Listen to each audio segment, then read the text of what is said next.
हाँ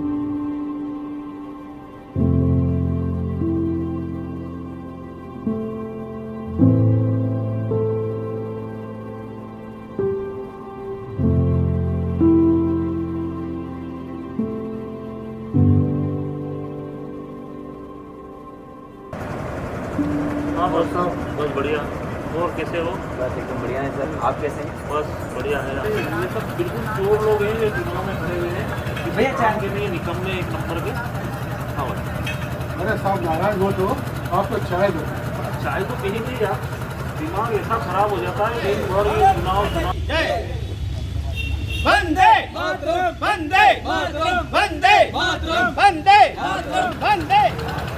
क्या ये अभी तक चुनाव से निकले नहीं, फिर ये नया तमाशा चालू हो गया? क्या है ये?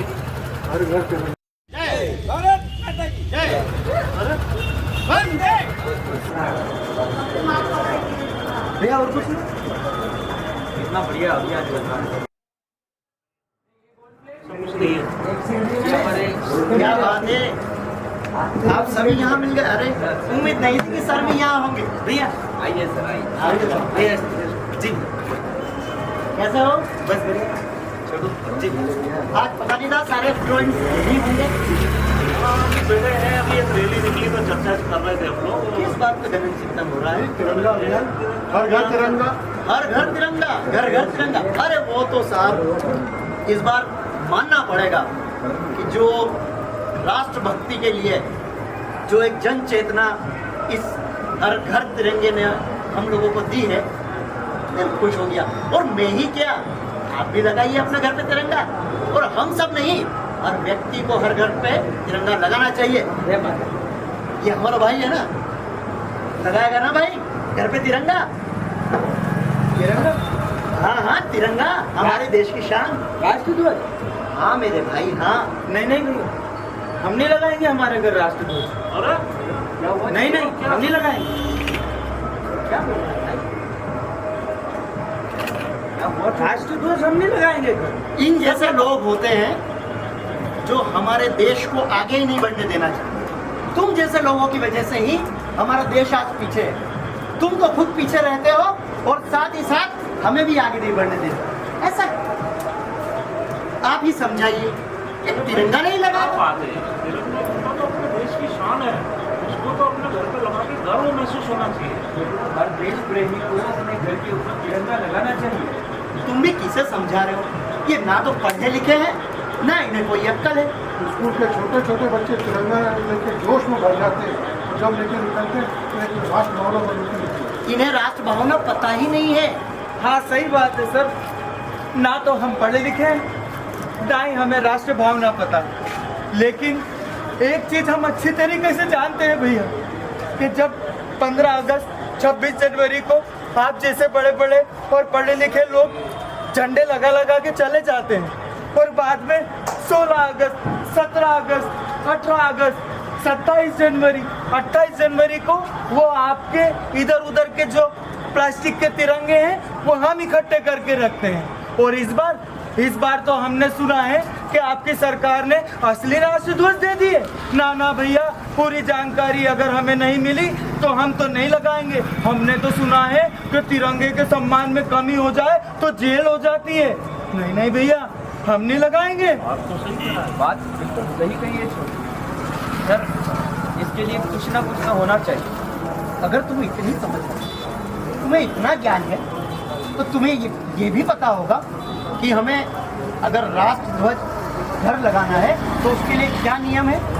आपने किसी से बात करी है? भैया हम पढ़े लिखे तो नहीं है, लेकिन आप जैसे सब साहब यहाँ आते हैं तो हम उनसे बात उनकी सुनते हैं जैसे आपकी सुनते हैं। तो देश में सरकार ने हर घर पे तिरंगा लगाने को बोला है, पर वो तिरंगा अगर हर आम इंसान लगाएगा तो क्या वो तिरंगा आम नहीं हो जाएगा? तो सही है। कल यहाँ पर वो सक्सेना जी वकील साहब आए थे, वो कोई नए नियम बता रहे थे।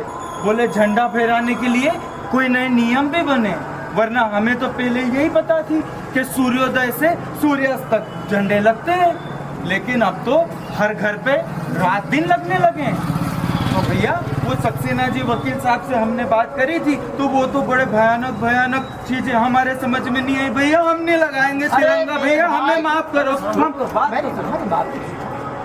तुमने बहुत सही मुद्दा उठाया। हम जैसे पढ़े लिखे लोग भी इतनी गहराई से उस बात को नहीं समझ पाए। हम लोगों ने भी इसे बहुत बहुत आम बात ले लिया और हमने इतनी गहराई में कुछ सोचा ही नहीं। भैया एक बात बताओ, लेकिन हमारा छोटा भाई अभी 13 साल का है, उसको भी हम काम पे लगा रहे थे, तो ये सेठ ने मना कर दिया। बोलता है सेठ बोले सरकार ने बोला है कि 14 साल से छोटे बच्चों का मानसिक स्तर अच्छा नहीं होता, मजबूत नहीं होता। सही बात। तो सरकार ने हम अनपढ़ों के लिए ही नियम बनाया, स्कूल में 14 साल से छोटे बच्चे के हाथ में राष्ट्रध्वज नहीं देंगे, तो क्या वो सम्मान पूरा करेगा? तुम बिल्कुल सही कह रहे हो मेरे भाई, तुम बिल्कुल सही कह रहे हो। इधर तुम यहाँ बैठो, बिठाओ तुम यहाँ बिठाओ। यहाँ। ये तो बहुत ही अच्छा लड़का है। अरे ऊपर बैठो मेरे भाई, ऊपर बैठो। अरे वाह, आज तुमने जो बात कही है वो बहुत सोचने वाली बात है, बहुत गंभीर बात है। तुम जैसे व्यक्ति ने अगर आज ये बात नहीं कही होती तो हम जैसे पढ़े लिखे और इस वर्ग के लोगों को भी ये बात समझ नहीं आती।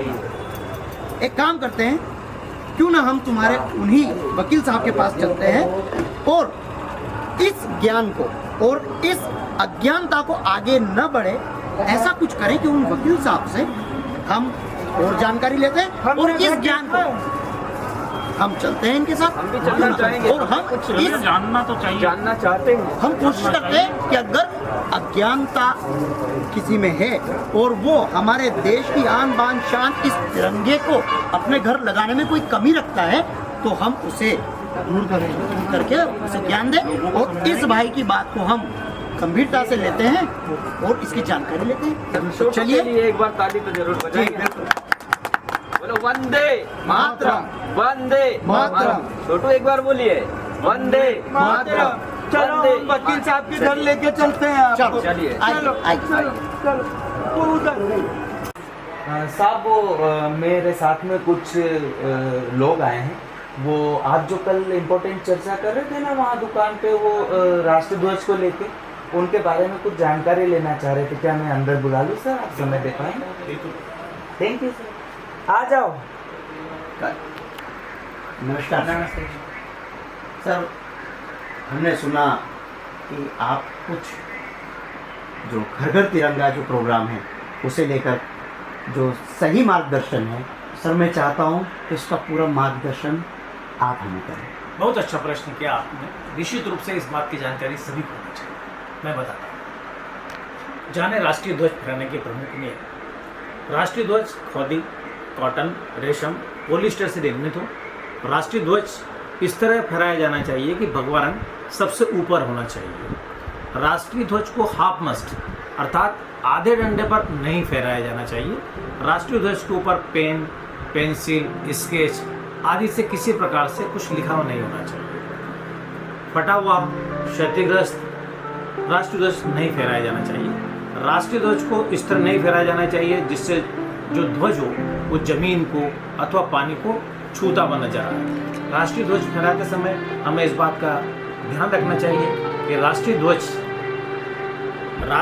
के लिए सबसे महत्वपूर्ण बात यह है कि ऐसा ना हो कि हम यदि राष्ट्रीय ध्वज को फहरा रहे हैं तो कोई व्यावसायिक लाभ अर्जित होगा। अर्थात ये है कि राष्ट्रीय ध्वज जहां फहराया जाएगा उसके साथ अन्य किसी प्रकार का कोई ध्वज नहीं फहराया जाएगा। तीसरा ये कि राष्ट्रीय ध्वज जब हमारा ये तिरंगा अभियान पूरा हो जाए, राष्ट्रीय ध्वज को क्षतिग्रस्त होने, गंदा होने अथवा अभियान की समाप्ति पर सार्वजनिक स्थल पर या ऐसे स्थान पर नहीं फेंका जाए जिससे राष्ट्रीय ध्वज का अपमान हो। राष्ट्रीय ध्वज को हर घर तिरंगा अभियान की समाप्ति पर निजी तौर पर धोकर सहेज कर घर में रखना चाहिए। पूर्व में झंडे के लिए, ध्वज के लिए नियम यह था कि सूर्योदय और सूर्यास्त के बाद हम लोग ध्वज जो होता था उसे उतार कर रखते थे, पर अब 24 घंटे दिन या रात हम ध्वज को फहरा सकते हैं। सरकार ने झंडा संहिता में परिवर्तन किया है और 11 अगस्त से 17 अगस्त तक हमें प्रत्येक घर पर, हमें अपने घरों पर, घरों के ऊपर झंडे को लगाना है।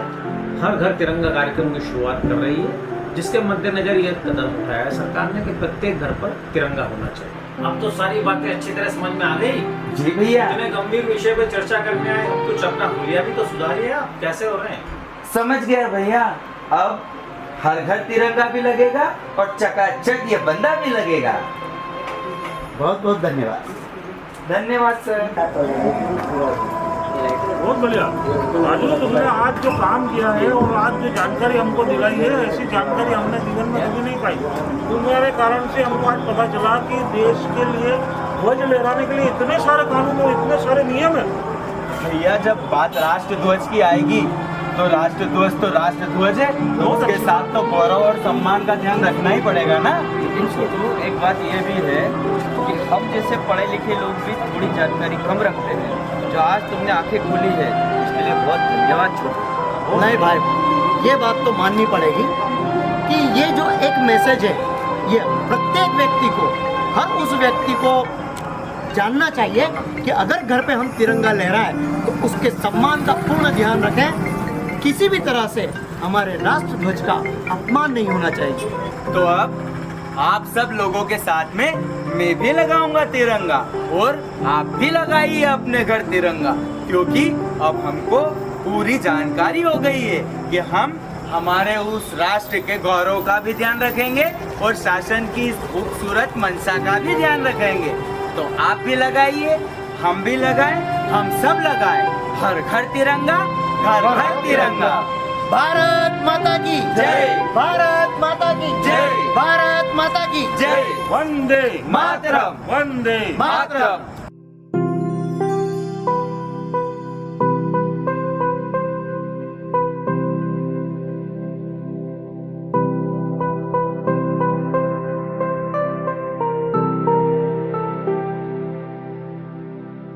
Thank you.